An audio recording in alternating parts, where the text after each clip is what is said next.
Good morning बच्चों। तो चलिए आज हम क्लास 8 का लिटरेचर पढ़ाने जा रही हूँ। तो पिछला देखे थे कि आप लोग हमने चैप्टर 1 का जो कि हम पोयम आप लोग को पढ़ाए थे, अर्थ के साथ समझा दिए थे, पीडीएफ में भी दिए थे। तो शॉर्ट क्वेश्चन जो कि आप लोग खुद ही करिएगा, क नंबर, और लॉन्ग का क्वेश्चन आंसर हम लिखवा दिए हैं। अब बाकी लास्ट का जो च का क्वेश्चन आंसर है वो आप अर्थ के साथ भावार्थ भी समझ के लिख लीजिएगा। तो वो चैप्टर 1 आप लोग का ऐसे कंप्लीट हो गया। अब चैप्टर 2 स्टार्ट करते हैं। तो चलिए स्टोरी आज हम पढ़ाते हैं। आत्माराम। लेखक है प्रेमचंद्र। बेदी ग्राम में महादेव सोनार एक सुख्यात आदमी था।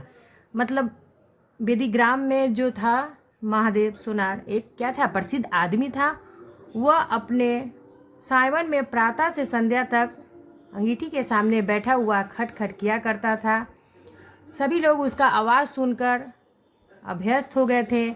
जब किसी कारण से अगर आवाज़ नहीं आती, अगर कोई चीज़ गायब हो जाता था, तो लोग समझते थे कि आज कुछ होने वाला है गड़बड़।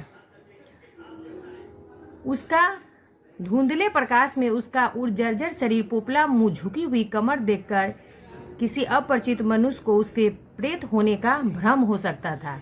जो ही लोगों के कानों में आवाज जाती, सत्य गुरुदत्त शिवदत्त दाता, जब ये गाना वो भजन करते थे तो लोग समझ जाते थे कि भोर हो गया, यानी सुबह हो गया। महादेव का पारिवारिक जीवन सुखमय न था। तो बता दे, उसके 3 पुत्र थे और 3 बहुएं थीं। दर्जन के हिसाब से उसके नाती पोते थे, लेकिन उसके बोझ को हल्का करने वाला कोई भी नहीं था। लड़के कहते थे कि चलो जब तक दादाजी जीते हैं तो जीवन का आनंद भोग ले, फिर तो यह ढोल गले पड़ेगी ही। बेचारे महादेव को कभी कभी निहारना ही रहना पड़ता। एक दिन संयोग से किसी लड़के ने पिंजरे का द्वार खोल दिया। जैसे ही खोले तो तोता उड़ गया। महादेव ने सिर उठाकर जो पिंजरे की ओर देखा तो कलेजा सन हो गया कि आखिर तोता गया कहाँ, गायब हो गया। उसने पिंजरे को देखा, तोता नहीं था कहीं पर। महादेव घबरा गया और इधर उधर मतलब खपड़ेल पर निगाह दौड़ने लगा। चारों तरफ उसका निगाह दौड़ने लगा कि तोता गया कहाँ से। उसे संसार में कोई वस्तु अगर प्यारी थी तो वह तोता। लड़के बालों नाती पोते से उसका जी भर गया था।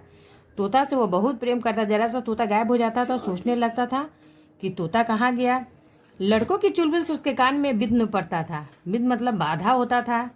बेटों से उसे प्रेम न था, इसलिए नहीं कि वे निकम्मे थे, बल्कि इसलिए कि उसके कारण वह अपने आनंदमयी कुल्हड़ों से निमिष संख्या से वंचित रह जाता था।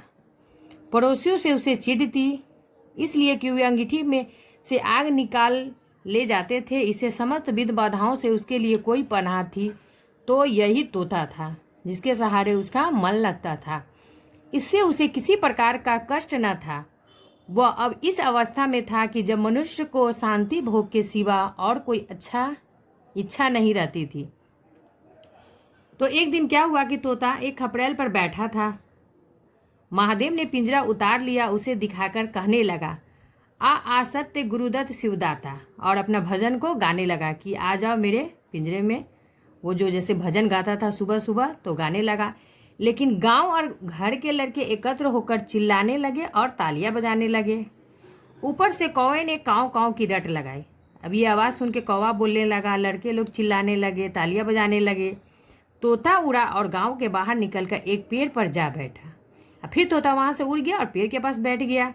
महादेव खाली पिंजरा लिए उसके पीछे दौड़ा।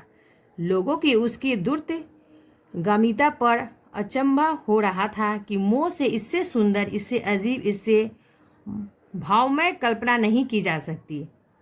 दोपहर हो गई थी। किसान लोग खेतों में चले आ रहे थे। उन्हें विनोद का अच्छा अवसर मिला। महादेव को चिढ़ाने में सभी को मजा आता था। किसी ने कंकड़ फेंके, किसी ने तालियां बजाई। तोता फिर उड़ा और वहां से दूर आम के बाग पर एक पेड़ की फुनगी पर जा बैठा। सभी लोग को मजा आ रहा था चिढ़ाने में, तो कोई कंकड़ फेंकने लगा, तालियां बजाने लगा। तोता फिर वहां से उड़ गया और फुनगी पर, आम के पेड़ के पास सबसे ऊपरी फुनगी पर जाकर बैठ गया। महादेव फिर खाली पिंजरा लिए मेढक की भांति उचकता चला। बाग में पहुंचा तो पैर की तलुओं से आग निकल रही थी। सिर चक्कर खा रहा था। जब जरा सावधान हुआ तो फिर पिंजरा उठाकर कहने लगा, सत्य गुरुदत्त शिवदत्त दाता। फिर वो अपना भजन फिर गाने लगा। तोता फुनगी से उतरकर नीचे की एक डाल पर आ बैठा। अब तोता फिर से वहां से उड़ा और नीचे आ गया डाल पे, किंतु महादेव की ओर सशंक नेत्रों से ताक रहा था। महादेव ने समझा डर रहा है। वह पिंजरे को छोड़कर आप एक दूसरे पेड़ की आड़ में छिप गया। सोचा कि हमको देख के वो डर रहा है, तो महादेव वहां से हट गया और छिप गया। तोते ने चारों ओर गौर से देखा, चारों तरफ देखने लगा कि कोई है तो नहीं यहाँ पे। निशंक हो गया, उतरा और आकर पिंजरे के ऊपर बैठ गया। महादेव का हृदय उछलने लगा। अब खुश हो गया कि अरे तोता तो आके बैठ गया। सत्य गुरुदत्त शिवदत्त दाता का मंत्र जपता हुआ धीरे धीरे तोते के सामने आया और लपका कि तोते को पकड़ ले, किंतु तोता हाथ न आया। अब फिर पेड़ पर जा बैठा। तो चलिए, ये आधा स्टोरी हम आप लोग को पढ़ा दिए हैं। आप लोग को तो आशा है कि स्टोरी समझ में अच्छा लग ही रहा होगा।